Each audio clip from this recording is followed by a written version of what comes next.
العالمین نے کن کن لوگوں سے کام لیا، کس طرح سے سوچیں بدلی، لیکن تاریخ کے اوراق میں تاریخ دانوں نے کچھ ایسی کمزوریاں کر ڈالی۔ کچھ لوگ صف اول میں تھے، ان کا ذکر تو کیا، لیکن کچھ لوگ وہ بھی تھے کہ جو ان کے شانہ بشانہ ملک پاکستان کے حصول کے لیے کتنے آستانے، کتنے علماء، ان کی جد و جہد بھی کم نہ تھی۔ لیکن مطالعہ پاکستان میں اور دیگر تاریخی کتب میں اوراق میں ان کو جگہ نہ دی، حالانکہ ان کا کام دیکھیں، ان کی کوششیں دیکھیں، اور تو ان حوالوں سے ضروری ہے کہ ان ہستیوں کے نام بھی ہوتے تاکہ آج ہمارے آنے والی جو نسلیں ہیں انہیں اس چیز کا علم ہوتا۔ لیکن جب ہم نے ان کے تذکرے ان کتابوں سے نکال لیے کہ جو آج ہمارے طلباء، ہمارے اسٹوڈنٹ کالجز میں، یونیورسٹیز، سکولز میں، جو ہمارے اسٹوڈنٹ طبقہ، ابتدائی طبقہ جو شعبہ ایجوکیشن سے وابستہ ہوتا ہے اور تعلیم کے حوالے سے وہ جو جاننا چاہتا ہے، ان چیزوں کا ہم نے ذکر پیچھے کر دیا، جس سے آج نوجوان بے خبر ہو گیا۔ وہ سمجھتا ہے کہ پاکستان میں جو کچھ ہو رہا ہے شاید پاکستان اس لیے بنا تھا۔ جس طرح کی آزادی آج پاکستان میں 14 اگست کو ہم مناتے ہیں، یاد رکھیں یہ ہماری کمزوری ہے کہ یہ جو کچھ سارا دن رات تک ہوتا ہے، ٹھیک ہے چند ایک اچھے پروگرام بھی کیے جاتے ہیں، لیکن عمومی ماحول جو پورے پاکستان میں اس سے نظر آتا ہے، جو عریانی، فحاشی اور بے حیائی کے جتنے کام ہوتے ہیں، اس مقصد کے لیے ہم پر ذمہ داری ہے کہ اے کاش کہ ہم نے ان نوجوانوں کو بتایا ہوتا کہ جب پاکستان بنا لوگوں کی گردنیں کیسے کٹیں۔ نوجوان بچیوں نے دریاؤں، نہروں میں چھلانگیں لگائیں اپنی عزتیں بچانے کے لیے، پھر خاندان آپس میں بچھڑ گئے، آج تک نہ مل سکے، ایک گھر کے کئی افراد نہ جانے کوئی کہیں گیا، کوئی کہیں گیا۔ یہ تو ایک ایسی داستان ہے کہ جس میں انسان دکھی ہوتا ہے، ایسا مطالعہ ہے، ایسی اسٹڈی ہے کہ جس پر انسان روتا ہے، دکھی ہوتا ہے۔ پاکستان کی تاریخ تو یہ ہے، اے کاش کہ کبھی ہم نے ان کو بھی پڑھا ہوتا کہ جنہوں نے انڈیا سے ہجرت کی اور پاکستان میں آئے، اور راستوں میں ان کو جن مشکلات کا سامنا کرنا پڑا اور جن مراحل سے وہ گزرے، جنہیں کئی دن تک کھانا نہیں ملا، راستوں میں چھپنا پڑا، کئی گھنٹوں دن چھپ کر بیٹھتے،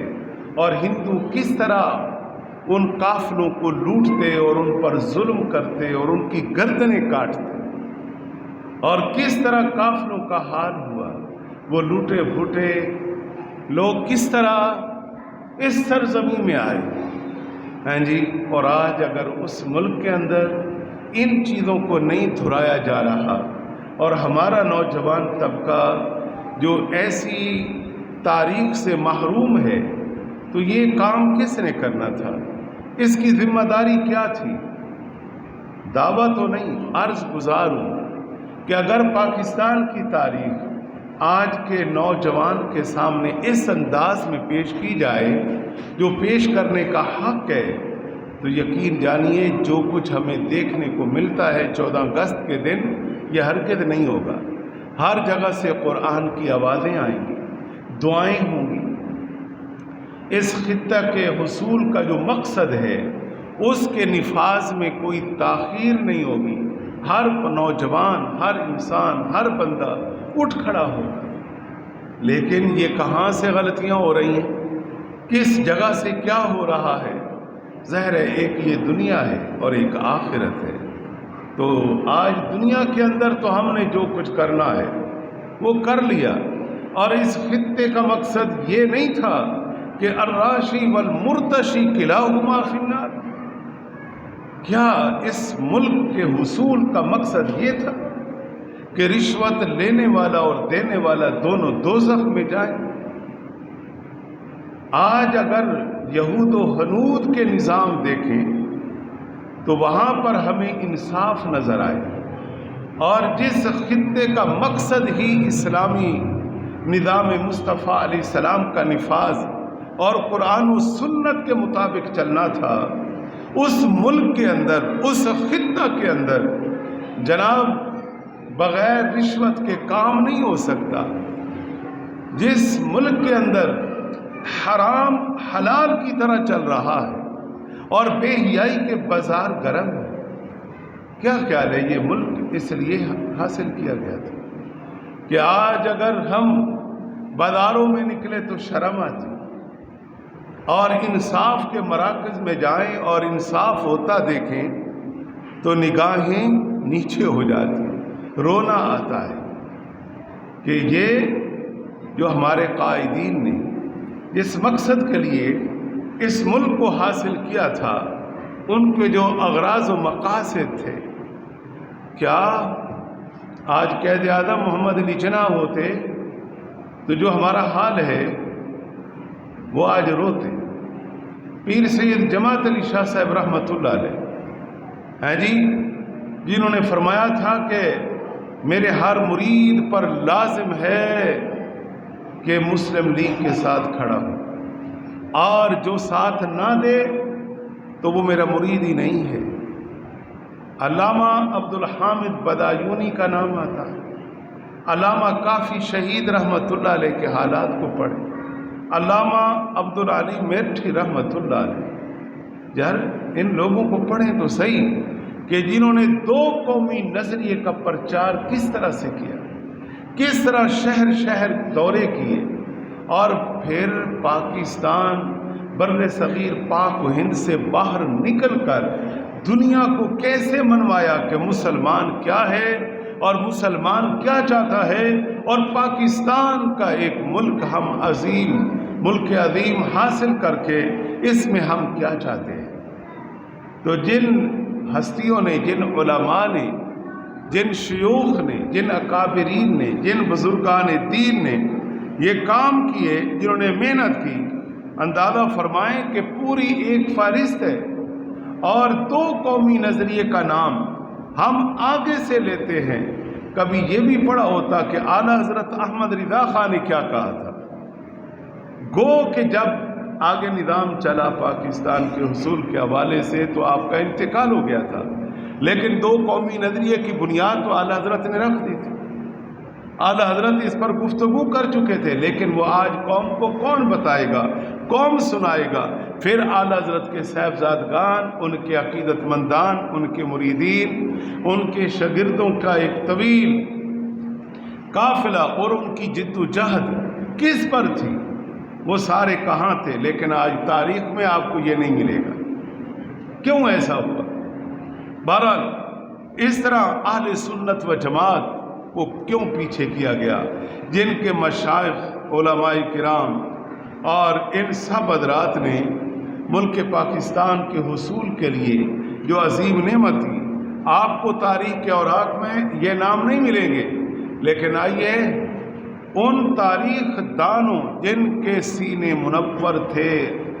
اہل سنت و جماعت اور صوفیاء اور علماء کے حوالے سے، انہوں نے ان چیزوں کو محفوظ کیا۔ میں چند ایک نام آپ کے سامنے رکھتا ہوں کہ پاکستان کے حصول میں، پاکستان کا پیغام دنیا کے اندر پہنچانے میں، اور بر صغیر پاک و ہند شہر شہر بستی کریا کریا پیغام پہنچانے میں جن ہستیوں نے کام کیا ہے، چلو کم از کم آج ہم ان کے نام تو سن لیں کہ یہ لوگ بھی شامل ہیں، اور یہ لوگ عام نہیں ہیں، ان کا بڑا کام ہے دین کے حوالے سے، اسلام کے حوالے سے، قرآن و سنت کے پیغام کے حوالے سے اور ملک پاکستان کے حوالے سے۔ ان میں جناب علامہ مجاہد اسلام پیر محمد امین الحسنات مانکی شریف، ان کی خدمات پاکستان کے حوالے سے عظیم مشن تھا ان کا اس وقت، جنہوں نے اس پر کام کیا۔ اور امیر ملت پیر سید جماعت علی شاہ صاحب رحمۃ اللہ علیہ محدث علی پوری، ان کی خدمات، اور حجت الاسلام مولانا حامد رضا خان بریلوی، اور آپ صاحبزادے ہیں علامہ امام احمد رضا خان رحمۃ اللہ علیہ، ان کی خدمات کا کون ذکر کرے گا۔ اور عمدۃ الفضلاء حضرت علامہ مولانا مفتی صاحب، مفتی داد خان صاحب، ان کے تذکرہ، اور حضرت علامہ مولانا عبد الحامد بدایونی قادری رحمۃ اللہ تعالی علیہ، حضرت علامہ پیر عبد الرحمن بھرچنڈی شریف، ان کے تذکرے موجود ہیں، ان کی خدمات موجود ہیں، ان کے حالات پر کتب چھپ چکی ہیں، ان کا مطالعہ کریں، پتہ چلے گا کہ ان کے کا کیا کردار ہے۔ لاکھوں لوگ ان کو مانتے ہیں، لیکن آئیے تاریخ نے بچوں کے سامنے چند نمونے پیش کر دیے، وہ بھی بس ایسے، اور پیش کر کے کہا کہ یہ ان لوگوں کی کوششیں اور ان کا یہ، اور یہ جو ایک پورا ایک نظام ہے علماء کرام کا، اور جنہوں نے کوششیں کی۔ اور اسی طرح حضرت علامہ محسن علی سنت، حضرت علامہ پیر عبد الرحمن، اور حضرت علامہ مولانا عبد السلام باندوی رحمۃ اللہ تعالی علیہ، اور مبلغ اسلام حضرت علامہ مولانا عبد العلیم صدیقی میرٹھی، علامہ شاہ احمد نورانی رحمۃ اللہ علیہ کے والد گرامی، ان کی جو خدمات ہیں اسلام کے حوالے سے، جنہیں دنیا اسلام سفیر اسلام کے نام سے یاد کرتی ہے، علامہ عبد العلیم صدیقی رحمۃ اللہ علیہ، جن کی ساری زندگی ہزاروں لوگوں کو اسلام کے اندر داخل کیا، اور پاکستان کے حصول کے لیے جو دنیا کو پیغام دیا، آج ان کا نام آپ کو نہیں ملے گا۔ اور اسی طرح حضرت رہبر پیر طریقت، رہبر شریعت، حضرت علامہ پیر سید غلام محی الدین گولڑوی رحمۃ اللہ تعالی علیہ، ان کی جو خدمات ہیں پاکستان کے حوالے سے، وہ آپ کو کہیں نہیں ملیں گی۔ اور اسی طرح حضرت مجاہد اسلام حضرت علامہ مولانا فضل الحسن حسرت موہانی رحمۃ اللہ تعالی علیہ، اور غازی کشمیر حضرت علامہ مولانا ابو الحسنات سید محمد احمد قادری رحمۃ اللہ تعالی علیہ، آپ خلیفہ ہیں اور تلمیذ ہیں حضرت امام احمد رضا رحمۃ اللہ تعالی علیہ، ان کی خدمات، اور حضرت علامہ مولانا سید محمد اشرف محدث کچھوچوی رحمۃ اللہ تعالی علیہ۔ یہ میں اب نام لیتا جا رہا ہوں وقت کی قلت کے پیش نظر، تاکہ اس موقع پر ہم کم از کم ان کے نام تو سن لیں زندگی کے اندر، کہ پاکستان کے حصول میں، پاکستان کی جد و جہد میں ان حضرات کے نام بھی شامل ہیں۔ اور اسی طرح حضرت علامہ محمد امجد علی رضوی اعظمی، یہ بھی خلیفہ ہیں اعلیٰ حضرت امام احمد رضا خان رحمۃ اللہ تعالی علیہ۔ اور اسی طرح محدث اعظم پاکستان علامہ محمد سردار احمد قادری فیصل آبادی رحمۃ اللہ تعالی علیہ، ان کا نام بھی آپ کو نہیں ملے گا۔ اور شیخ القرآن حضرت علامہ عبد الغفور محمد عبد الغفور ہزاروی رحمۃ اللہ تعالی علیہ، اور تاج العلماء حضرت علامہ مولانا مفتی محمد عمر نعیمی رحمۃ اللہ تعالی علیہ، اور حزب اللہ امیر حزب اللہ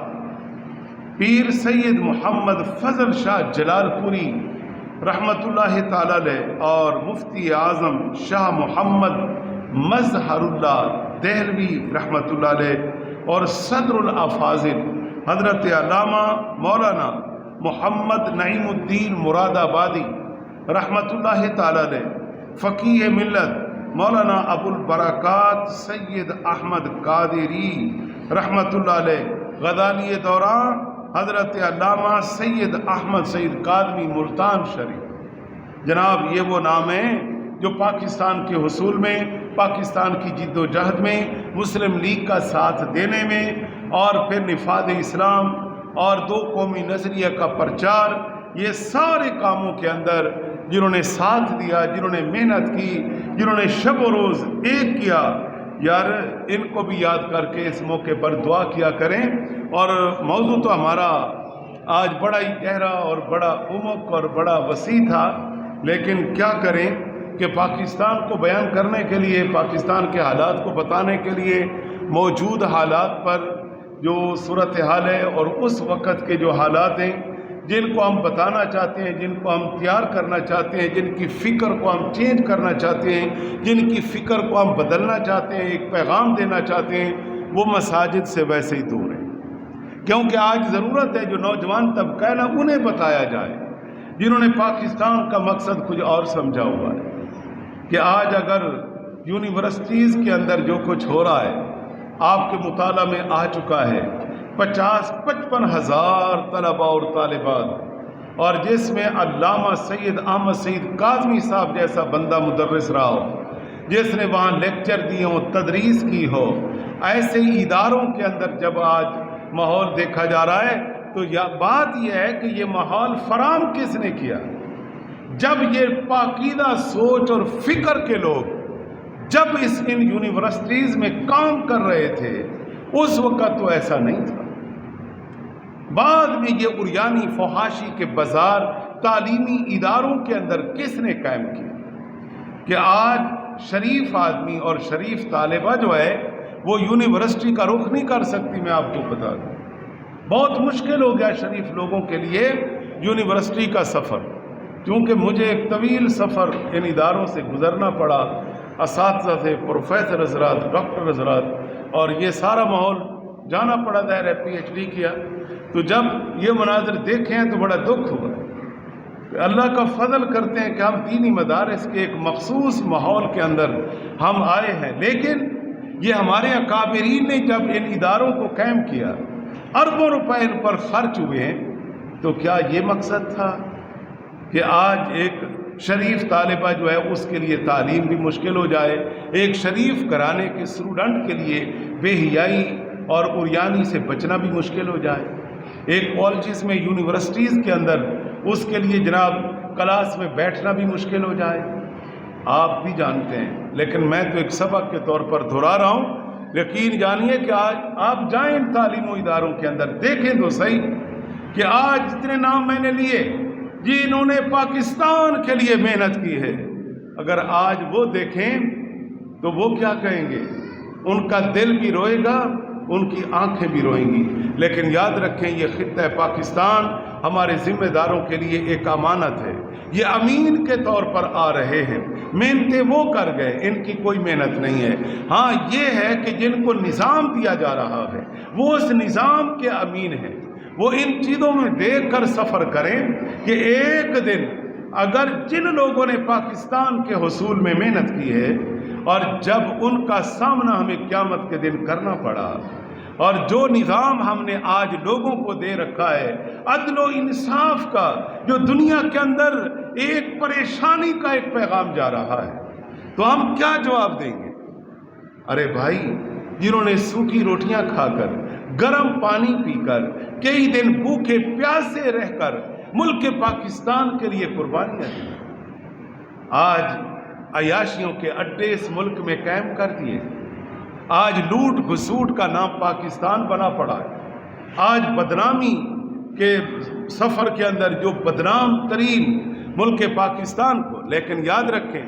پاکستان بدنام نہیں ہے، اس خطے کے اندر جن کا خون جڑوں میں شامل ہے وہ بڑے عظیم لوگ ہیں، برے وہ لوگ ہیں کہ جنہوں نے اس ملک کو بدنام کیا ہے، جنہوں نے اس کو ڈگر سے لے کر دوسری طرف چلے گئے، اور جنہوں نے پاکستان کے اندر جو کچھ کیا ہے وہ ذمہ دار ہیں، ہر بندہ ذمہ دار نہیں۔ ہم بہت چھوٹے لوگ ہیں، ہماری آواز کے اندر کتنی دور تک ہم پہنچا سکتے ہیں، لیکن جو ہمارے اس ملک میں ذمہ دار ہیں، جو ہمارے قائدین ہیں، جو ہمارے راہبر و رہنما ہیں، جن کے اختیارات ہیں، جو سب کچھ کر سکتے ہیں، وہ تیاری رکھیں کہ ان کو ان علماء کے سامنے، ان مشائخ کے سامنے، قائد اعظم کے سامنے، ڈاکٹر علامہ اقبال رحمۃ اللہ علیہ کے سامنے انہیں پیش ہونا پڑے گا۔ وہ پوچھیں گے کہ ہم نے اس پاکستان کو کیسے بنایا اور ہماری سوچیں فکریں اس عظیم نعمت کے لیے کیا تھیں اور تم نے اس خطے میں کیا کیا۔ تو میرے عزیزوں، ہم دعا گو ہیں اس ملک پاکستان کو اللہ تعالیٰ سلامت رکھے، اور جنہوں نے اس ملک کے لیے قربانیاں دی، جنہوں نے ہجرت کی اور یہاں تک پہنچے اور جتنی مشکلات کاٹیں، جو راستوں میں بیچارے فوت ہو گئے،